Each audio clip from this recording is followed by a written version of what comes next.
Rents keep going down, down, down. We are in the fourth, guys, the fourth consecutive month where rents have continued to go down. I know a lot of you guys are wondering, well, Orlando, why are rents continuing to go down? Well, we're gonna jump right into that, guys. But my name is Orlando. Welcome to the channel, guys. And do we have some news for you guys?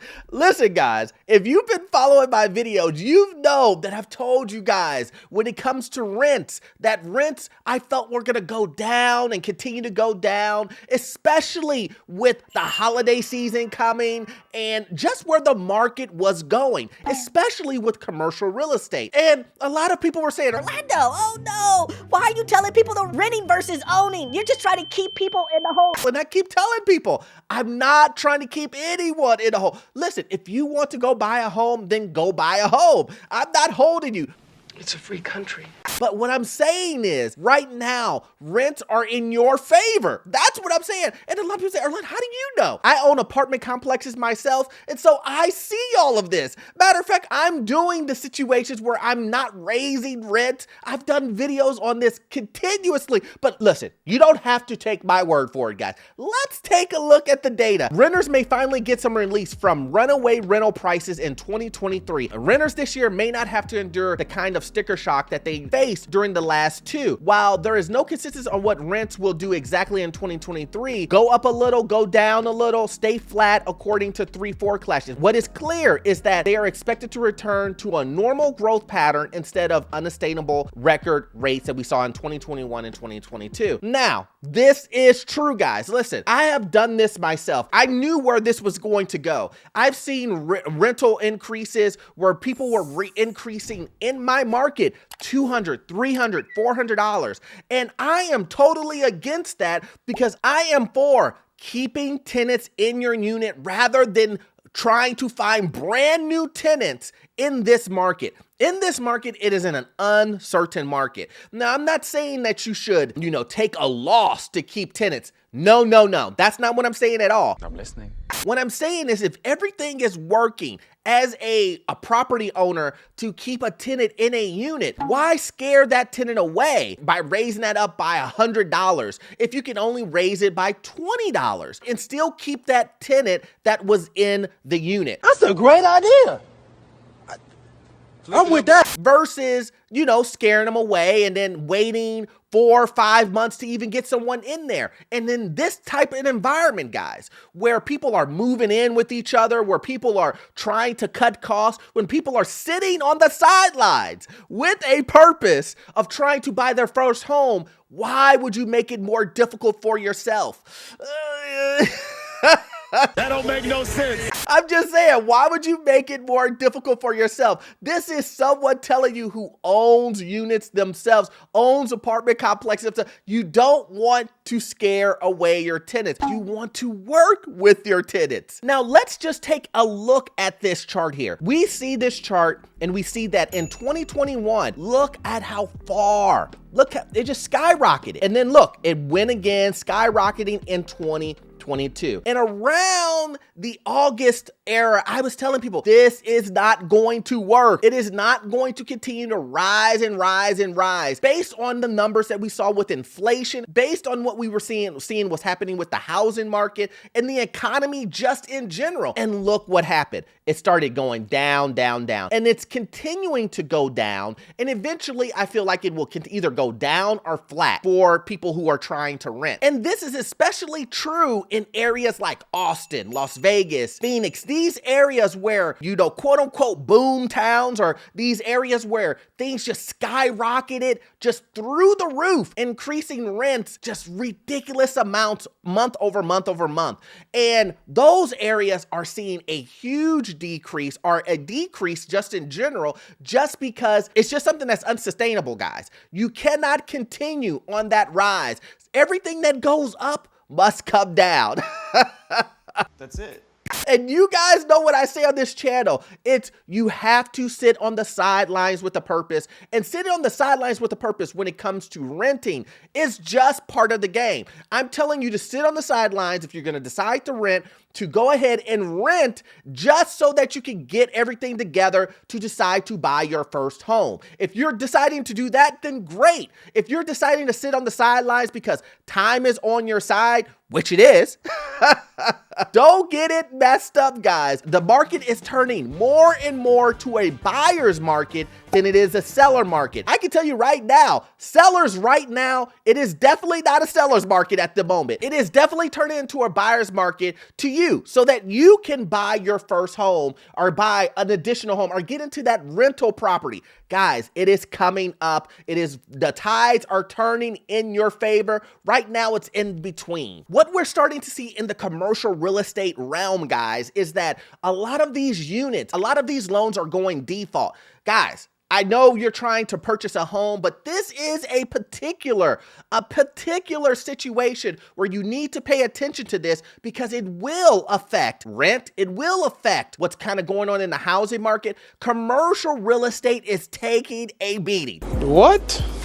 It is taking a beating. Retail, office, just imagine all of those things. Multifamily, they're all taking a beating because a lot of the demand is gone from all of those sectors. We have retail, which no one really wants to go shop at stores. So we have these big box stores, these big corporations that rented out all of this space, closing shop. We have office. We already know what was going on with remote. And now we're starting to see a huge downsize from Google, Facebook, all of these tech companies, and everybody's downsizing and deciding, you know what, we can fit all of our employees in this one location. We don't need to have 50 locations, and they're closing shop, guys, and leaving a lot of these office spaces vacant. Well, it's no different with multifamily. Chetrit is facing a loan default, looking to offload over 8,000 units. You guys hear that?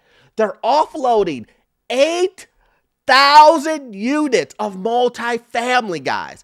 That is insane. It says, while we expect a wave of distressed properties hasn't yet hit, ripples are starting to emerge. Guys, I'm telling you, the ripple effect in commercial real estate, it's gonna be huge. We have a lot of loans that are coming up that are due, and here's the thing, a lot of these guys used ARBs.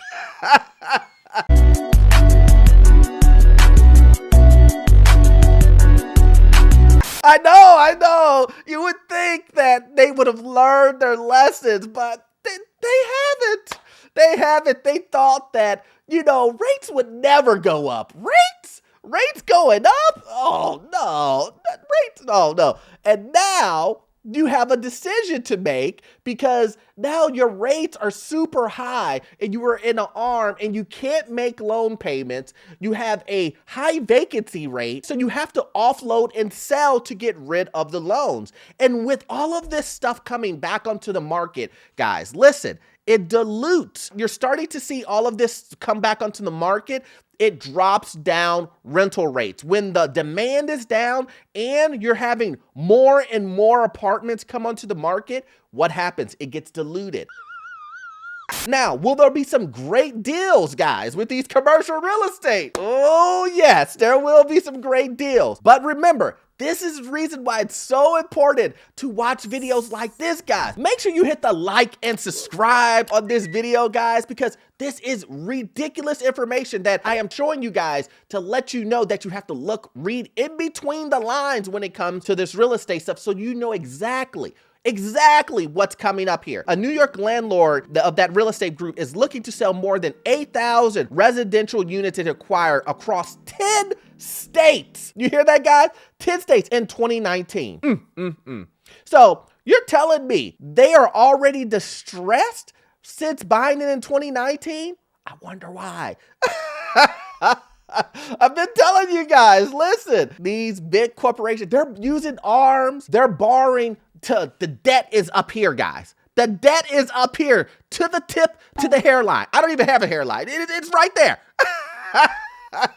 It's right there, guys. right there, as it faces default on $481 million loan. A $481 million loan they're gonna face default on, used to finance the acquisition. The CNBC loan, originated by JP Morgan Chase, was used to acquire 8,671 units in New York, Illinois, Indiana, Ohio, and several Sun Belt states. But despite strong nationwide demand for apartments in the nearly 4 years since the acquisition, the portfolio had an occupancy of just 76% in this year, leading up to March of 2022. Now, I don't want to go too deep in this because I could talk about commercial real estate forever.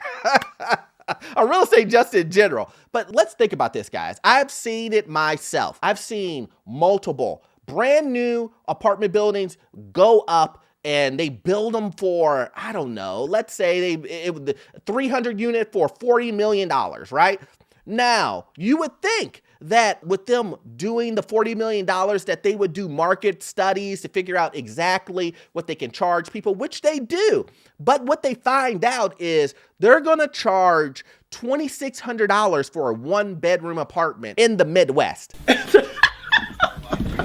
That's not gonna fly. And they go ahead and they do that, and they quickly find out that no one will rent from them. So you have a brand new unit that is 50% occupied. How long can you continue on that path with the property not generating enough income to pay its debt?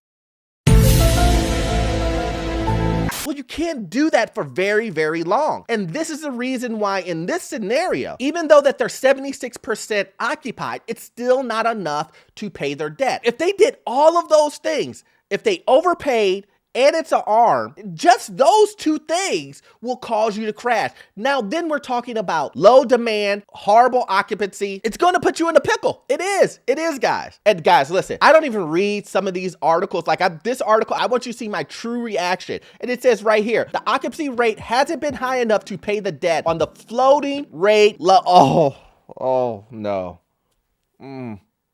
Guys, this is the reason why. If you're gonna get into real estate, don't buy floating rates. Don't do ARBs. Come on. And then overpay for the property itself. It's a shame. It was originated at a 84% loan to value. Oh my, that's almost 90%, guys. They leveraged to the hairline. It's unbelievable. But guys, listen, I don't want to bore you with the commercial real estate talk, but guys, this is the reason why it's so important, guys, to know exactly what's going on in this rental market. There's going to be tons of liquid properties just spewing all on the market, guys. They're going to be all on the market. And with that being said, all of this inventory that will drop, it's going to water down properties. If you get some of these new owners who buy these properties, they're not going to come in and try to charge what the other guys charged when they saw it wasn't working. They're going to charge a lower market rent, which will basically affect the market and what the market can charge. So I see rents continue to go down or stay stable. Guys, hold on. It is turning into a buyer's market, guys. But like I always say, you won't get all of your information from this one video. You have to watch this video here, guys. Watch this video. I promise you, you'll learn about the housing market, the financial news, get into your first rental property, and get all the information you need to make the right decision. See you on the next one. Thanks.